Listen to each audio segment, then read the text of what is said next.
So today our presentation is on Geography 4. It's for East Africa by Rachel Hernandez and my partner. My name is Tien. Yes. Okay. So I'm gonna start off with the introduction and location of East Africa. So let's get into it. So today we'll be talking about East Africa, also known as Eastern Africa. So it is part of the sub-Saharan. It is made up of countries like Kenya, Uganda, and Tanzania. And there is also Horn of Africa, which includes Djibouti, Eritrea, and Ethiopia. And it consists largely of plateaus. And East Africa is also very vibrant and diverse. There's a lot of landscape. So if you ever visited um, East Africa, or if you have not, there's like a lot of like wild animals. There's like a lot of like dryness in East Africa.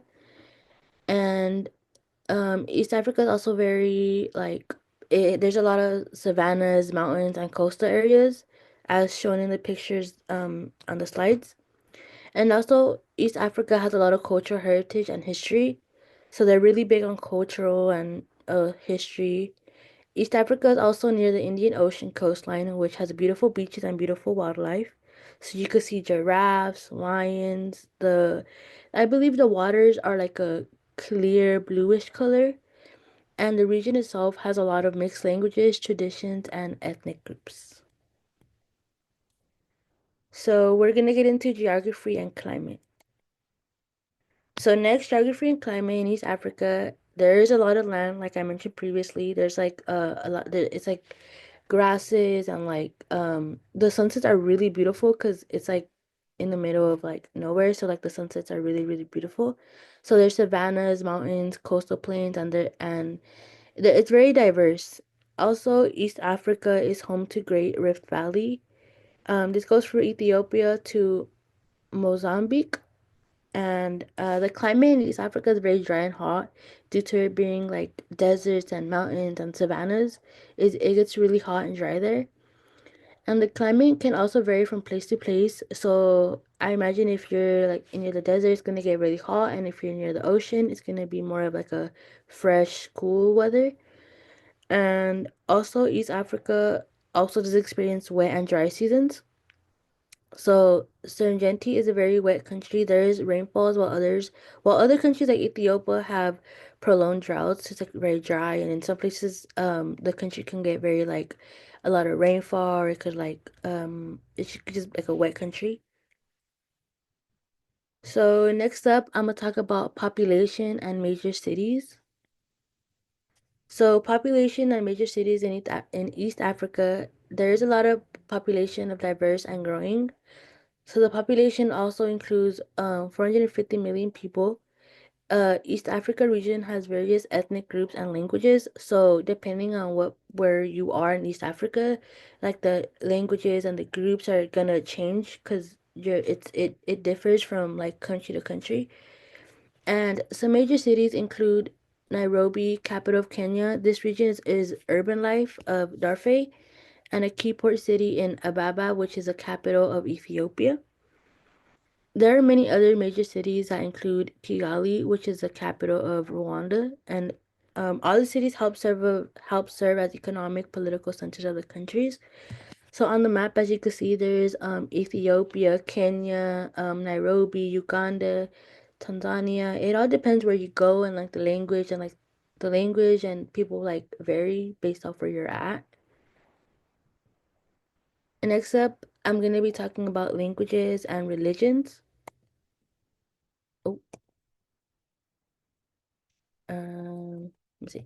Oh, so for languages and religion, East Africa is very diverse with their language. There is hundreds and hundreds of languages spoken across East Africa.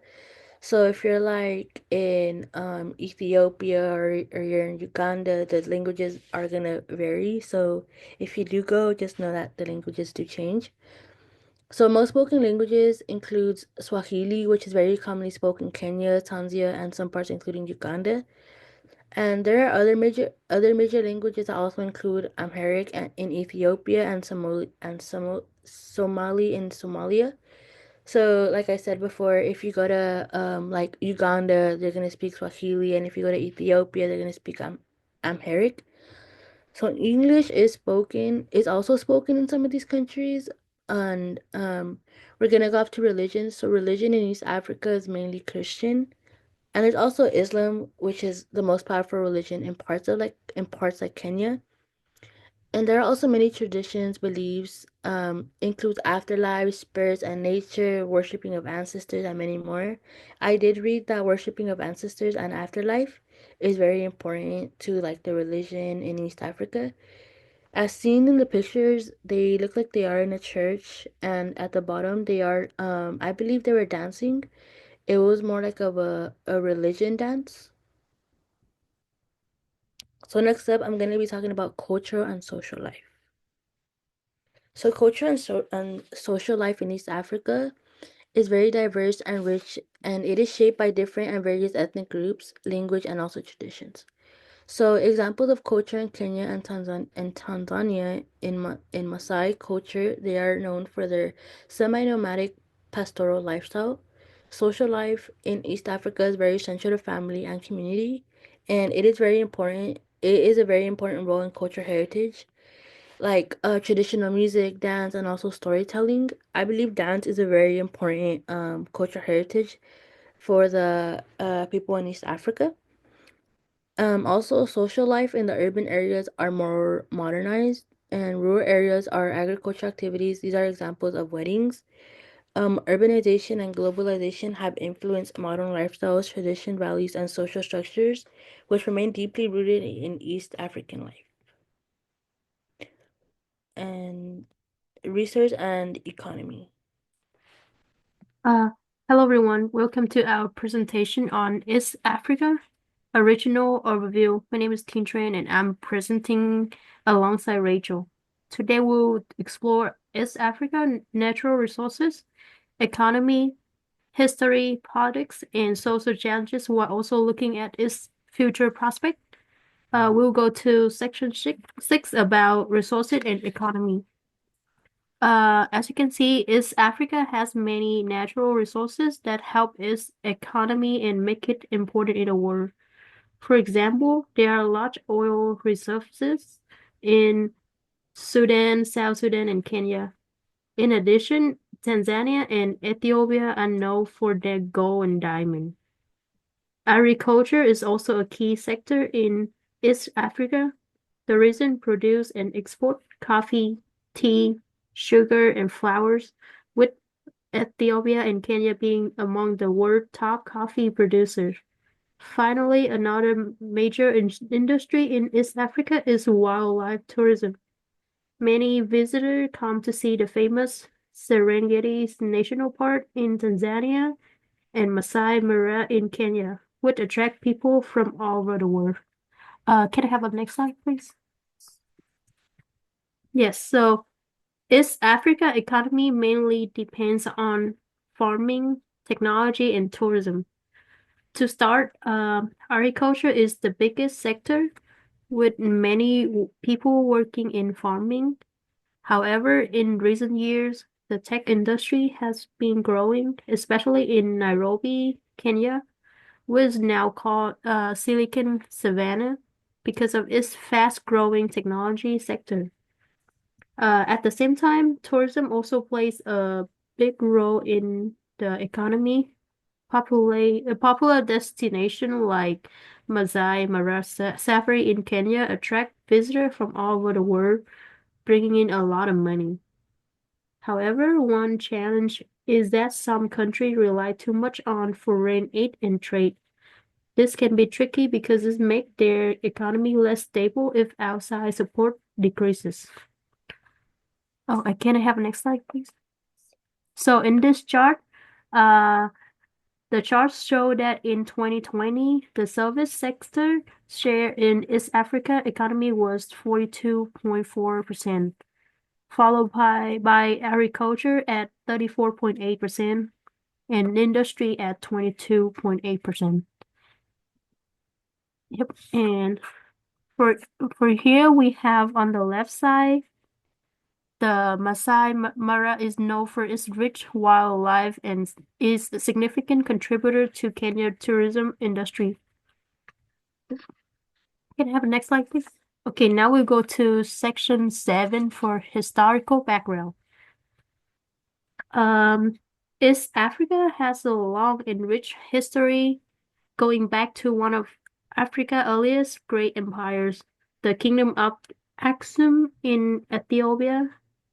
Aksum was a powerful trading empire that connected Africa, the Middle East, and Asia, allowing goods and ideas to spread across the region. In addition to Aksum, the Swahili coast also became an important trade hub, especially because of its connection with Arab and Indian merchants. The trader brought new languages, cultures, and goods, shaping life along with the East Africa coast. Over the time, these interactions influenced East Africa culture, language, and economy, creating the diverse heritage that we see in the region today. Can I have next slide, please? Yep. On the left side, you can see this map show the Aksum Empire at its peak, covering area of what are now Ethiopia, Eritrea, Sudan, and Yemen.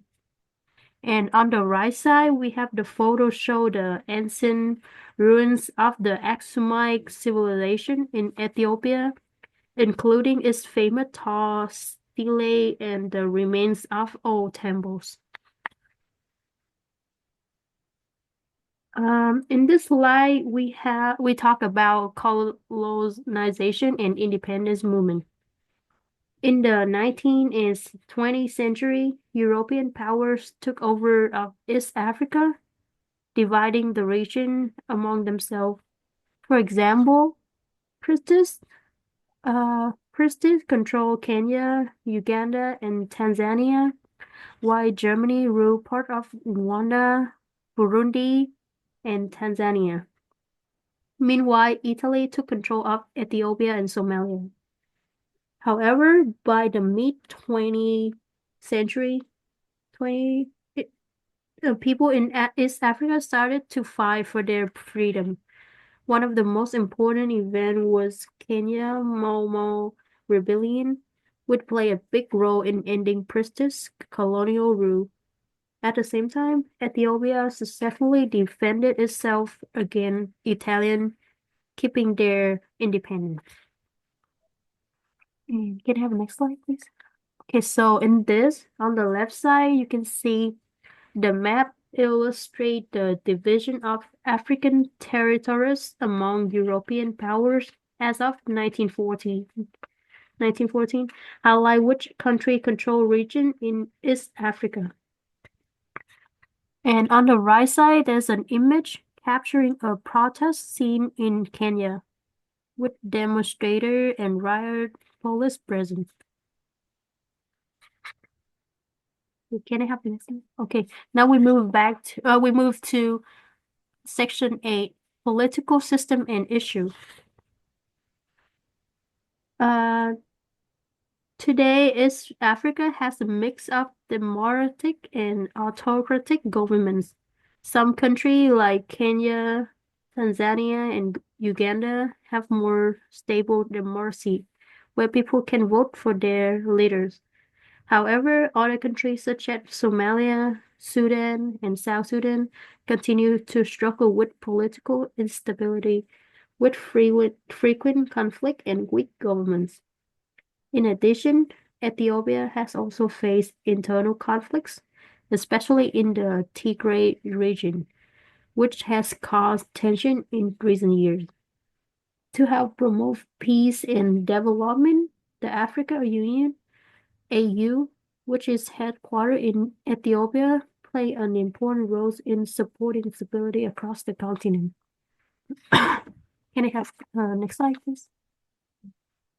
In this map showcases Africa country color-coded based on their political stability, providing a clear visual of stable versus unstable government. Yep, the red one is very, very unstable, and the green one is for very stable. Mm. Yep, and get up next one. Um, Here we will talk about political conflict and issue. Even though East Africa is working towards stability, political conflicts are still a big challenge. One of the longest running conflicts is between Sudan and South Sudan, which have had tension since South Sudan became independent in 2011. At the same time, Somalia continued to struggle with violence, many mainly because of the terrorist group ISAPA, AISAPA, my bad, which weakened the government and caused instability. In addition, Ethiopia has also faced serious internal conflict. The Tigray conflict from 2020 to 2022 displaced millions of people and create a humanitarian crisis. Beyond these conflicts, many East African countries also deal with corruption and weak governance. These issues slow down economic growth and affect people's rights and daily lives. And on the right side, you can see the image reflect the intensity of political unrest and the public reaction to governmental policy in Kenya. We'll move to section number 9, economic and social issue. Um, Here we're looking at economic challenges in East Africa. Even though East Africa has made economic progress, poverty is still a major challenge in the region. One reason is that many economies still depends on agriculture, which is easily affected by climate change. When drought or floods happen, it's hurt farmer and weaken the economy. Another big issue is unemployment, especially among young people. Many struggle to find stable jobs, which forces them to migrate to other city or even other countries to look for better opportunities. On top of that, many East African countries rely on loans from the IMF and World Bank. While these loans help in short term, they increase national debt, making it harder for government to invest in development. And over here we have a bar chart, illustrating the GDP per capita of East Africa nation for the year 2025, highlighting economic disparity across the region.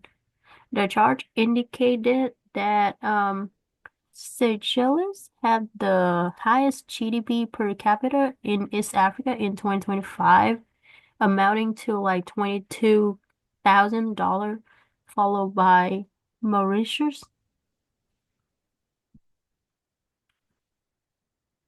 Oh, can you have next slide, please? Yes. Yes. So here we have the picture of the farmers and so on the left side we see the horse real like we can see like the tree on the plant, and on the right side is like dead animal. So we can see that the harsh realities faced by farmers in drought-stricken areas, and this emphasize the economy challenges. Now we'll move on to social challenges, the healthcare and education. Healthcare and education remain major challenges in East Africa. One big issue is overcrowded hospitals. There are not enough doctor and medicine to treat patients properly. As a result, diseases like malaria and HIV continue to affect many people, especially in poorer communities. At the same time, education is also a struggle, especially in rural areas. Many schools are too far away, and there are not enough teachers or resources for students to get a good education. Another serious problem is that many girls are unable to finish school.